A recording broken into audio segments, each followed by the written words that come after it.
This is a bit of an organic question, but how do Sure. you handle resistance? How do you handle when someone just, you've heard them, but they aren't getting it or they're not seeing your way of, how do you come to terms with the reality that you may agree to disagree? Sure. Because I know I've had challenges in my life travels with individuals. I was just curious at your young age how you've been able to address that. Absolutely. So whenever I find the individual doesn't agree on one of the issues I'm working at, always try to build common ground. I think Okay. that's so important. So even if it's not on the same specific issue, just trying to see where you agree on an issue, and then possibly coming back to the issue that you're really trying to work on, but trying to find where that common ground is. Like, for example, working on the corporal punishment legislation, if there's a person that doesn't agree with me, just knowing that both of us want students to have the best possible opportunity for success and the most and the safest opportunities for education,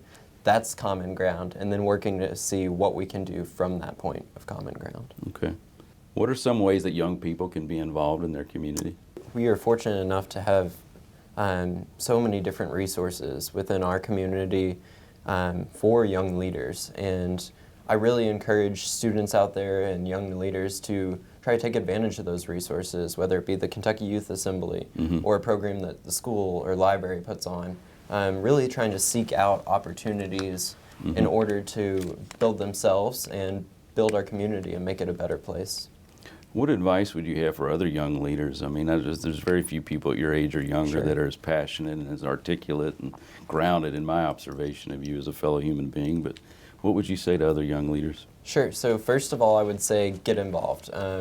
Whatever your passion is, find it. And even if you get involved in something that isn't your passion, it might lead to future gateways. So just take the steps of getting involved within your community and on different extracurricular items. And from there, see where you go and build up yourself. And then if you aren't successful in what you're trying to do, keep trying, keep at it, and just make sure that you are finding a place to where you can build a better world and community.